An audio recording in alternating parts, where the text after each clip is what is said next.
You have felt a quiet ache inside you, a longing without a name, a silence that does not rest. You thought it was weakness. What if it is the beginning of your awakening? There is an emptiness that lives in the modern soul, and it whispers to you in the moments between sleep and waking, in the pauses between one breath and the next. You call it depression, this hollow feeling that settles in your chest like winter fog. You name it sadness, this weight that presses upon your spirit when the world grows too loud and your heart grows too quiet. But listen closely, dear friend, for what you feel is not the ending of something precious within you. It is the clearing of ground so that something truer might take root. A century ago, a prophet walked among the cedars of Lebanon and spoke of this very emptiness. Kahlil Gibran knew the language of the soul's winter, understood the sacred purpose hidden within what appears to be spiritual barrenness. He saw that when the old ways of being no longer serve us, when the masks we have worn grow heavy and the roles we have played feel foreign to our deepest nature, the soul creates a holy emptiness. Not to punish us, but to prepare us. You are not broken because you feel this void. You are breaking open. In the desert, nothing grows until the harsh sun burns away what does not belong. The fierce heat strips the earth of all pretense, all excess, leaving only the essential minerals that will nurture new life when the rains finally come. Your emptiness is this same desert season of the soul. It burns away the false identities you have carried, the borrowed dreams that never truly belonged to you, the relationships that fed your fear rather than your truth. What feels like death is actually the most honest thing your spirit has ever done. Gibran wrote of the necessity of being broken open, of allowing the shell of who we thought we were to crack so that who we truly are might emerge. He understood that we must sometimes feel lost before we can be found, must sometimes feel empty before we can be filled with what is real. The prophet's words echo through time. Your pain is the breaking of the shell that encloses your understanding. What you call depression, what you name as emptiness, is the breaking of the shell that has enclosed your authentic self. There is a difference between the heaviness that comes from living against your nature and the weightlessness that comes from releasing what was never yours to carry. The first is exhaustion. The second is freedom. And sometimes in the space between letting go and becoming new, there exists this sacred emptiness that teaches us the difference between filling our lives with noise and filling our lives with meaning. You are not lost. You are simply becoming too vast for your old life. The world will try to medicate this feeling, to rush you through it, to convince you that emptiness is always the enemy of a life well lived. But there are seasons when the most fertile thing you can do is allow the fields of your inner landscape to lie fallow. There are times when your soul needs the rest that comes from not trying to be anything other than exactly what you are in this moment. Even if what you are is uncertain, even if what you are is quietly breaking apart. Gibran spoke of the soul's need for solitude, not as escape from life, but as a return to life's source.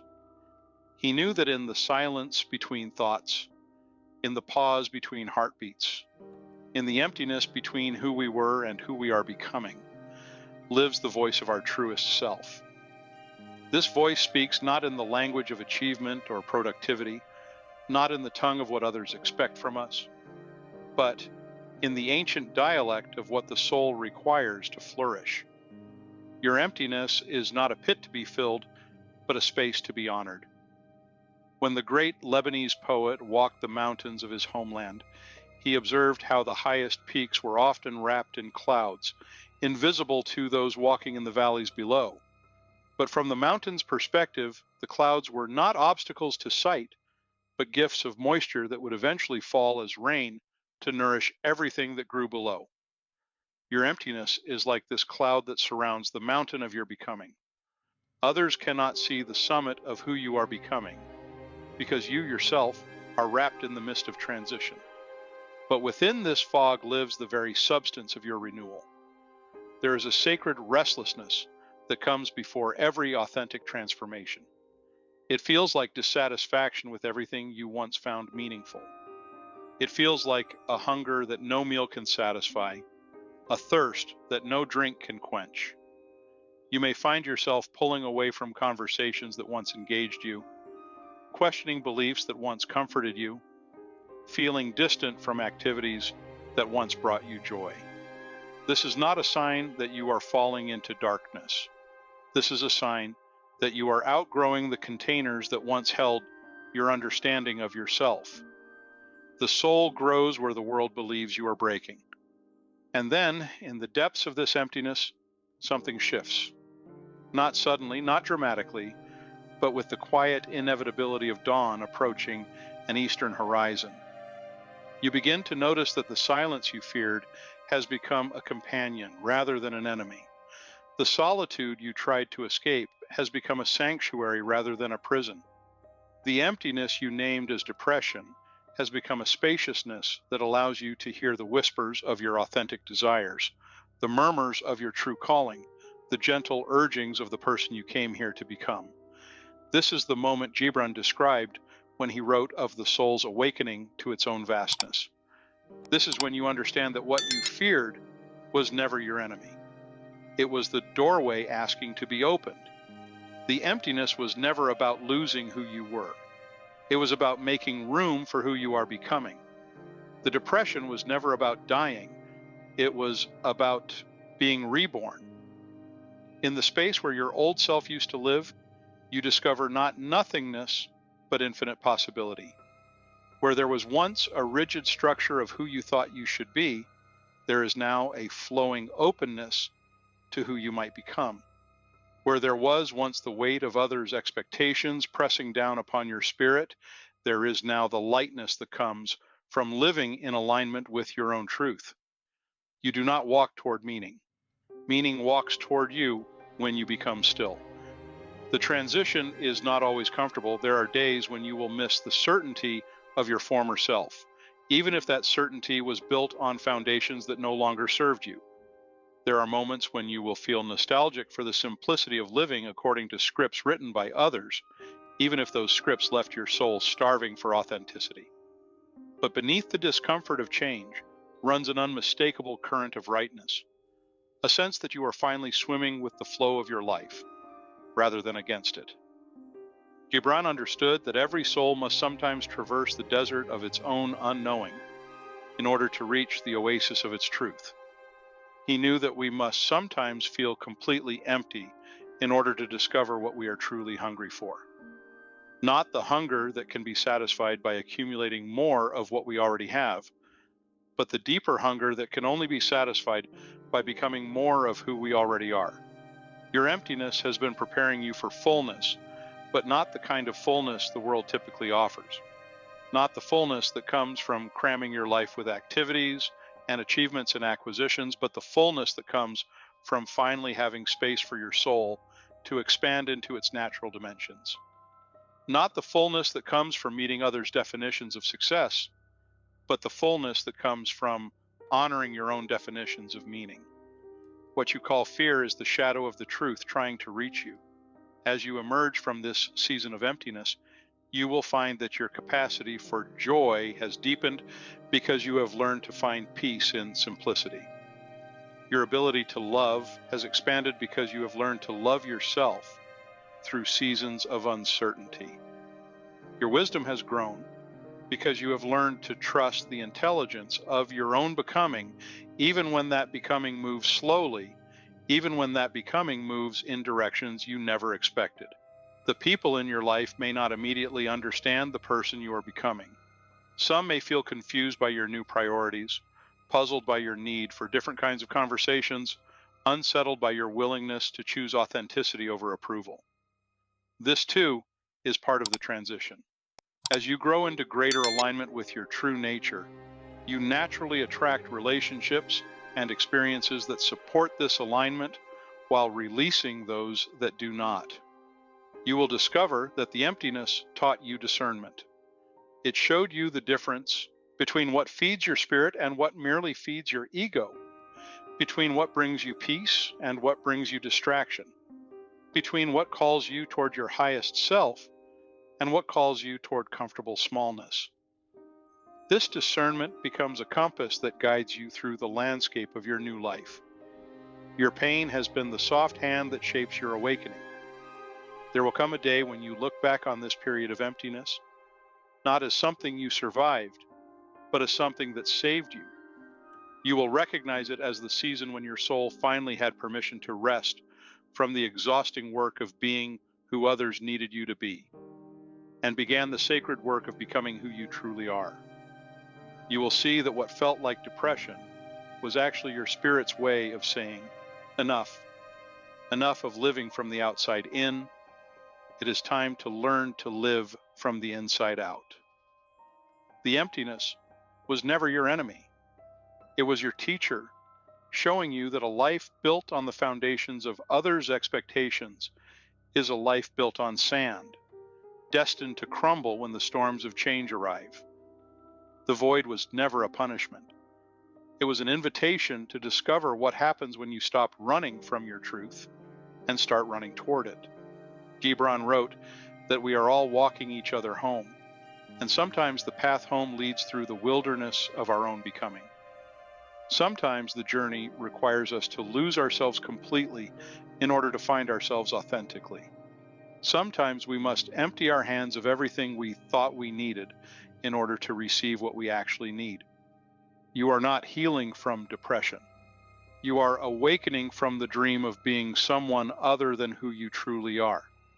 And as you walk forward into this new chapter of your existence, carry with you the knowledge that your emptiness was sacred, that your transition was necessary, that your becoming is beautiful, even when it is difficult. Carry with you the understanding that every soul must sometimes visit the desert of its own uncertainty in order to discover the oasis of its authentic joy. The dawn waits for no one but welcomes all who rise.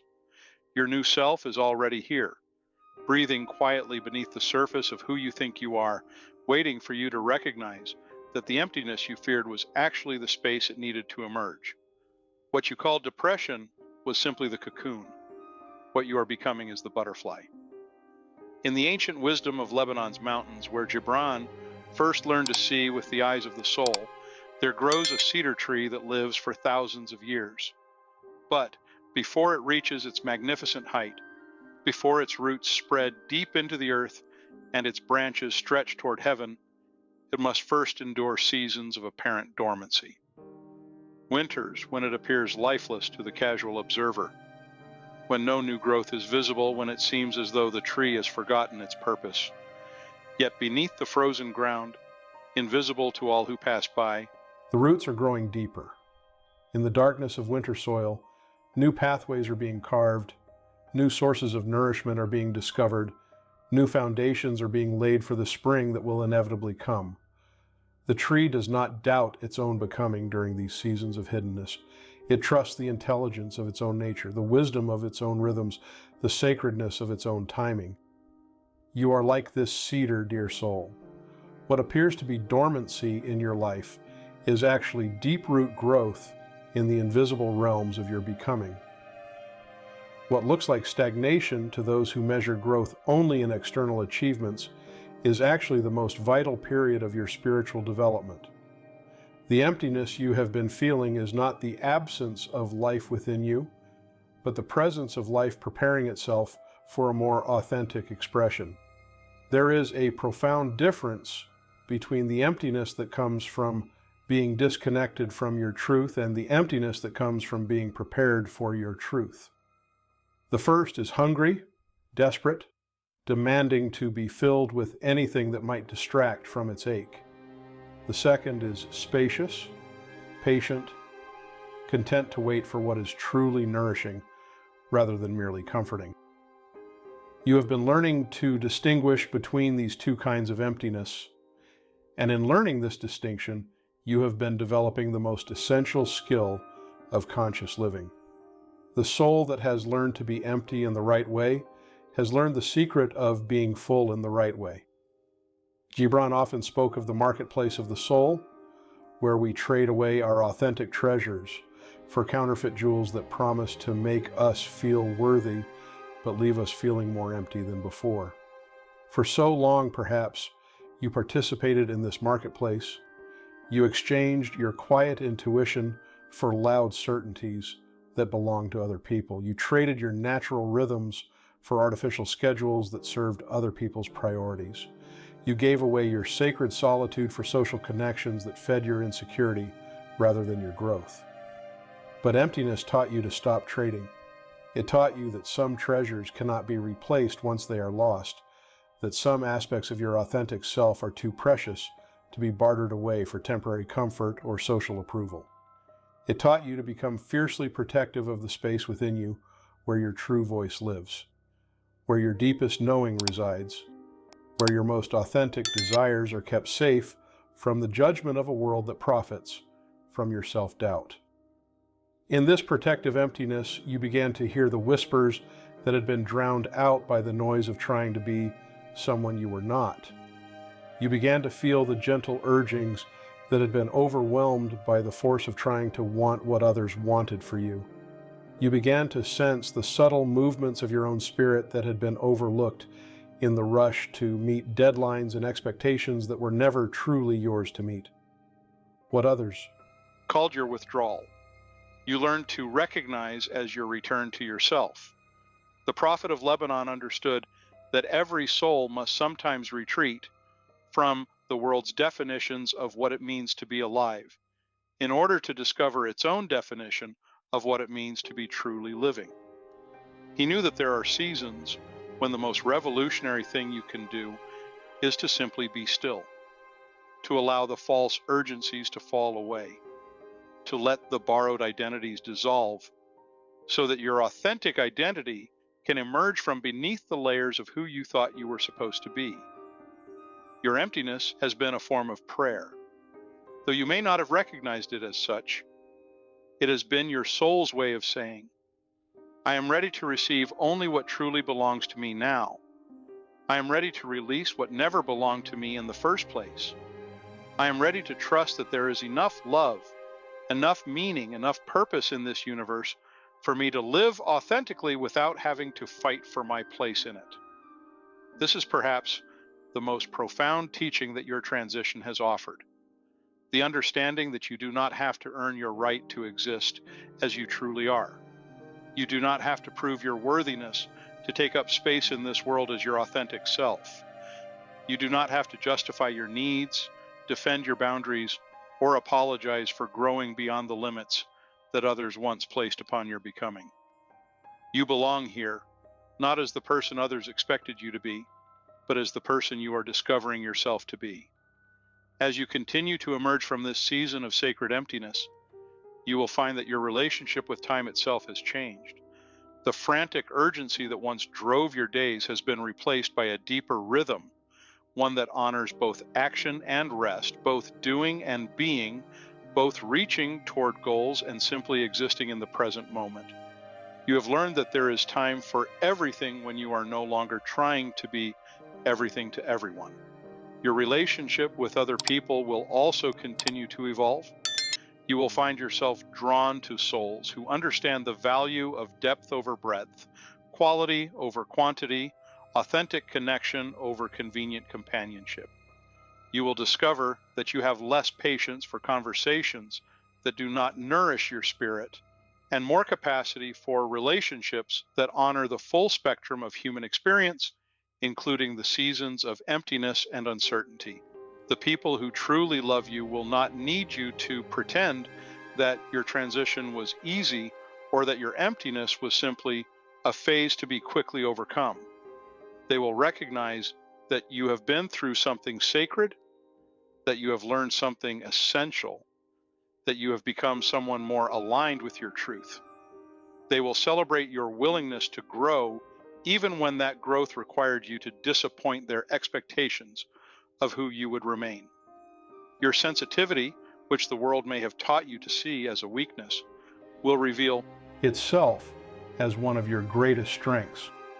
The same openness that allowed you to feel the pain of living Disconnected from your truth will allow you to feel the joy of living in alignment with your truth.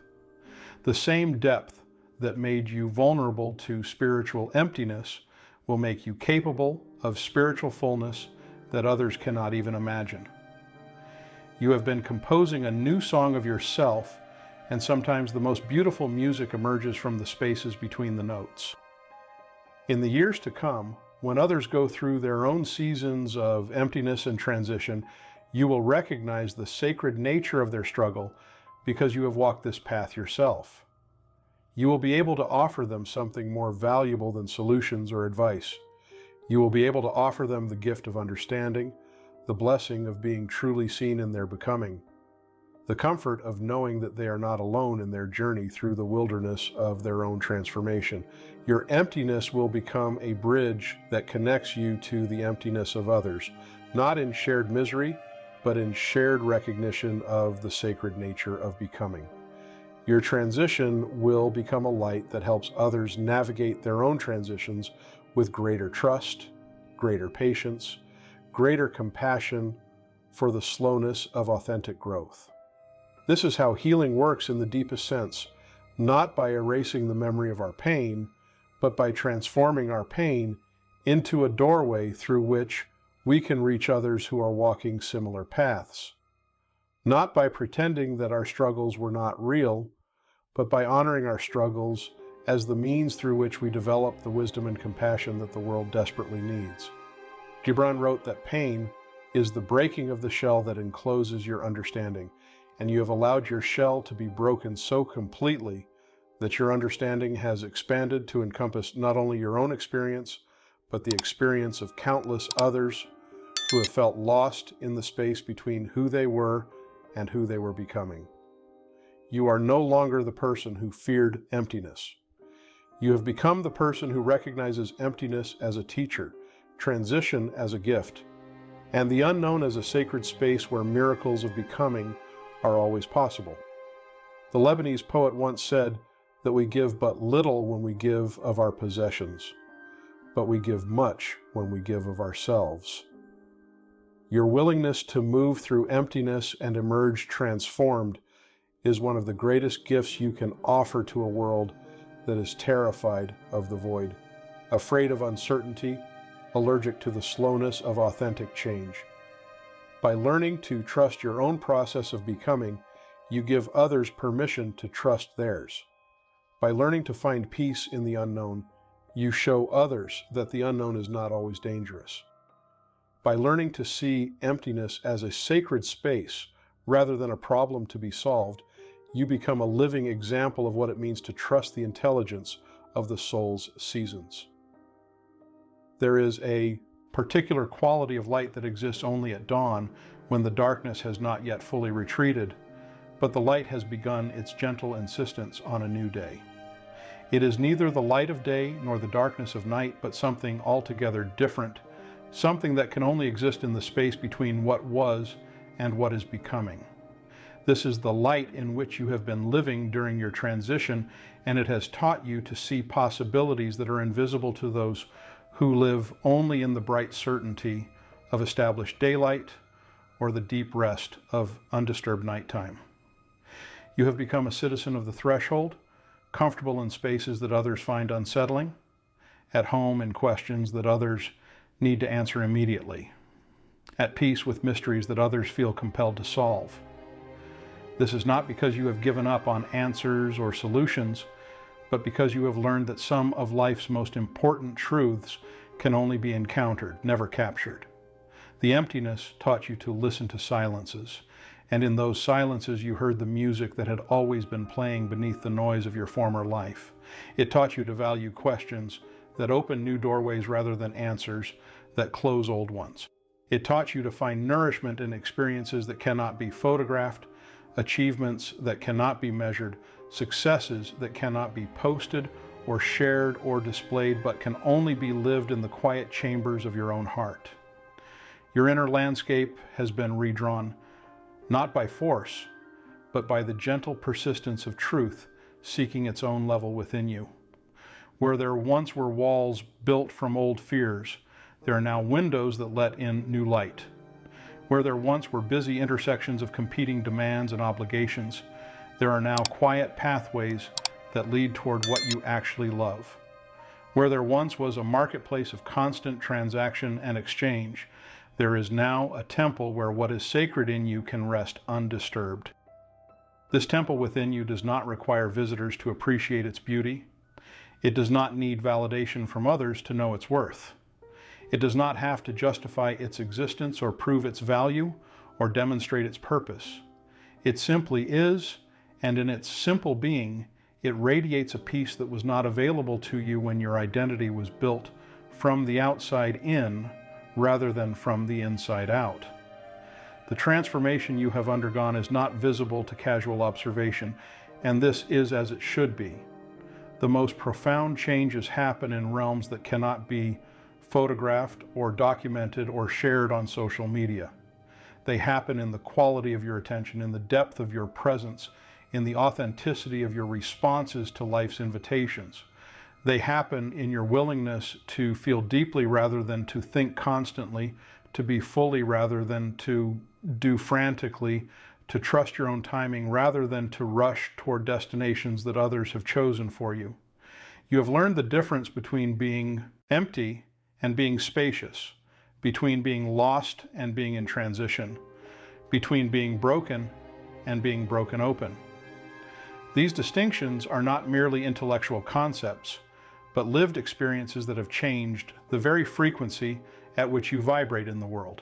When Gibran wrote about the spaces in togetherness, he was pointing toward the same truth that your emptiness has been teaching you. That love requires space to breathe, that growth requires room to unfold, that becoming requires permission to not know who you are for a while.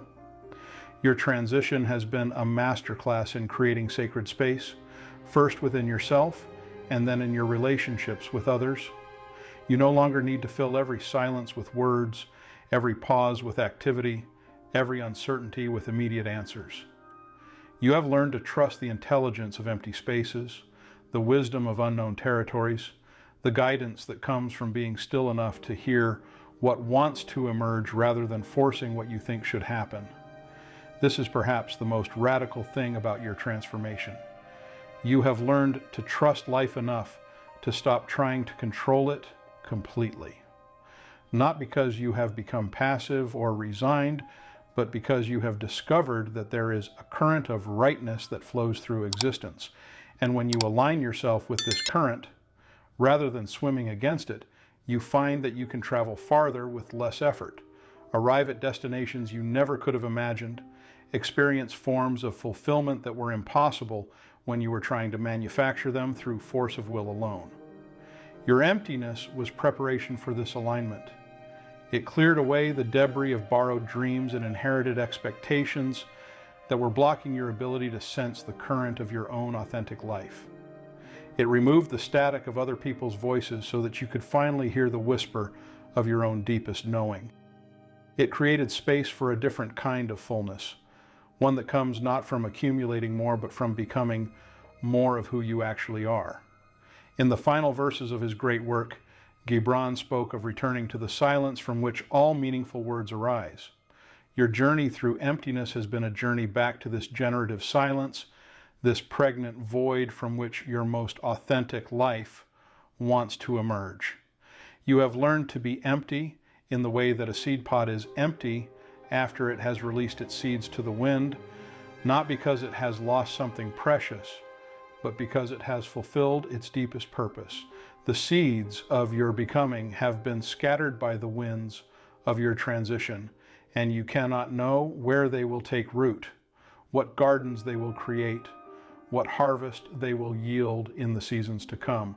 But you can trust that they carry within them everything they need to grow into whatever form of beauty and meaning is trying to manifest through your particular existence. This trust is perhaps your greatest accomplishment, though it may be invisible to those who measure accomplishment in external terms. You have learned to trust your own becoming even when you cannot see where it is leading, even when others do not understand the path you are walking, even when the destination remains hidden in the mist of the not yet known. The dawn waits for no one, but welcomes all who rise.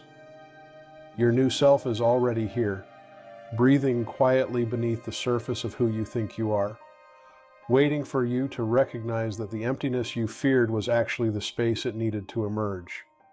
What you called depression was simply the cocoon. What you are becoming is the butterfly. If this spoke to your spirit, write in the comments, "I am awakening now,"